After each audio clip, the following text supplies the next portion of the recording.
Good morning, students. Today's topic is institutional design.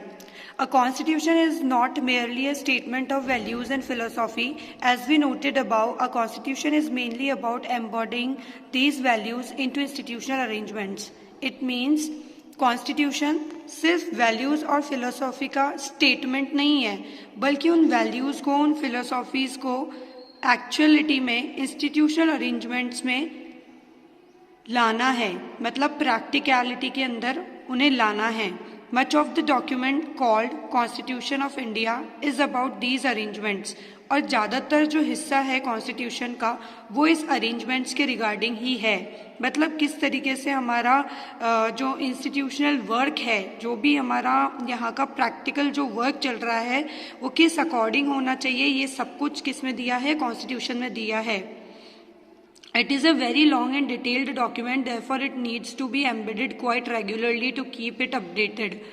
It is very long, ये बहुत ही लंबा और बहुत ही डिटेल्ड डॉक्यूमेंट है जिससे ज़रूरत है रेगुलरली चेंज करने की, इसमें थोड़ा थोड़ा बदलाव लाने की. अमेंडमेंट मीन्स बदलाव लाना, ताकि ये अपडेटेड रह सके.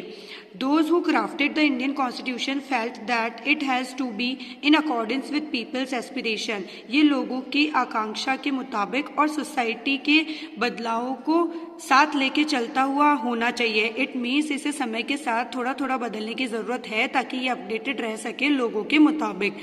They did not see it as a sacred or static and unalterable law. वो उसको जिन्होंने इसे बनाया है वो चाहते हैं कि समय के साथ या ज़रूरत के हिसाब से लोगों की उम्मीदों के अकॉर्डिंग हमारा कॉन्स्टिट्यूशन जो है वो अपडेटेड होना चाहिए, ना कि लोग इसे इस तरीके से देखें कि ये अनऑल्टर्ड है, यानी इसमें बदलाव नहीं किया जा सकता या फिर ये बहुत ज़्यादा रिजिड है. ठीक है, ऐसा नहीं होना चाहिए, क्योंकि जिन्होंने इसे बनाया था वो जानते थे कि वक्त के अकॉर्डिंग ज़रूरतें भी बदलेगी, इंसानों के नज़रिए बदलेंगे, सोसाइटी की नीड्स बदलेगी, तो उसके अकॉर्डिंग ही कॉन्स्टिट्यूशन में बदलाव भी आने चाहिए, ताकि ये लोगों के लिए बनाया गया, लोगों द्वारा जो संविधान है वो लोगों के हित में हो, लोगों के लिए ही हो. These changes are called constitutional amendments. और ये जो बदलाव समय के साथ आने ज़रूरी हैं या आने चाहिए, ये क्या कहलाए? Constitutional amendments. अमेंडमेंट मतलब बदलाव या चेंज, संवैधानिक बदलाव. ठीक है, और इससे पहले एक line, so they made provisions to incorporate changes from time to time. इसीलिए उन्होंने एक प्रावधान रखा. प्रोविजन मतलब एक प्रावधान रखा, एक तरीके से एक प्रोविजन, एक मेजर रखा कि आप क्या कर सकते हैं, इनकॉर्पोरेट मतलब इंक्लूड कर सकते हैं कुछ बदलाव जो कि समय के साथ आना जरूरी भी है. The constitution describes the institutional arrangements in a very legal language. संविधान के अंदर इंस्टीट्यूशनल अरेंजमेंट्स के रिगार्डिंग जो कुछ भी डिस्क्रिप्शन दिया गया है वो लीगल लैंग्वेज में है. If you read the constitution for the first time, अगर आप पहली बार संविधान पढ़ेंगे तो it can be quite difficult to understand. तो ये आपके लिए समझना थोड़ा मुश्किल होगा, क्योंकि ये जितनी भी लैंग्वेज कॉन्स्टिट्यूशन में यूज़ की है वो कौन सी है? लीगल लैंग्वेज है.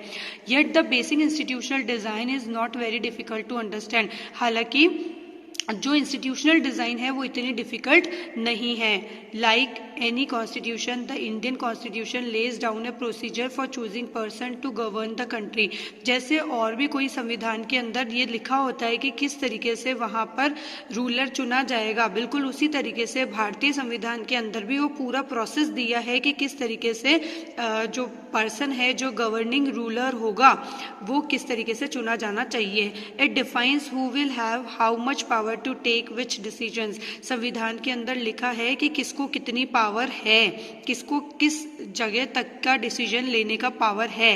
And it puts limit to what the government can do by providing some rights to the citizen that can not be violated. और साथ ही साथ ये सिटीजन्स को भी राइट प्रोवाइड करवाता है कि जिन अधिकारों का खनन खुद गवर्नमेंट भी नहीं कर सकती. मीन्स ये गवर्नमेंट को पावर्स देता है, अथॉरिटी देता है, एज वेल एज गवर्नमेंट की लिमिटेशंस भी किसके अंदर है? कॉन्स्टिट्यूशन में ही. इट मीन्स ये डिफाइन करता है गवर्नमेंट और सिटीजन का रिलेशनशिप प्लस सिटीजन का सिटीजन से भी relationship. The remaining 3 chapters in this book are about these 3 aspects of the working of Indian Constitution.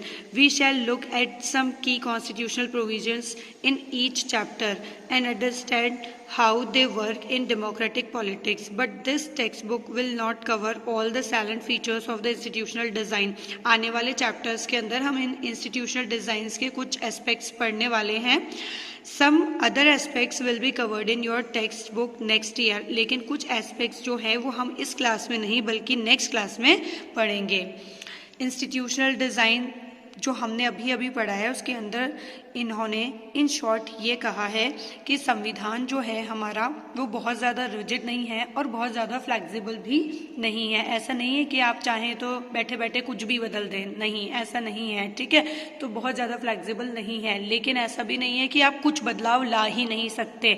ये प्रोविज़न हमारे जो ड्राफ्टिंग कमेटी थी जिन्होंने भी कॉन्स्टिट्यूशन बनाया उन्होंने रखा है कि आप समय के साथ आए हुए बदलावों को इसके अंदर इनकॉर्पोरेट कर सकते हैं ताकि लोगों को सुविधा रहे, क्योंकि कॉन्स्टिट्यूशन लोगों की इंटरेस्ट के लिए है ना कि उनके डिसइंटरेस्ट के लिए. ठीक है, और इन्होंने बताया है कि कॉन्स्टिट्यूशन जो है वो डिफाइन करता है गवर्नमेंट की लिमिटेशंस एज वेल एज उनकी अथॉरिटी, सिटीजन्स के राइट्स, सब कुछ किसने दिए हैं? कॉन्स्टिट्यूशन ने. आई होप ये चैप्टर आपको समझ में आया होगा. Thank you so much.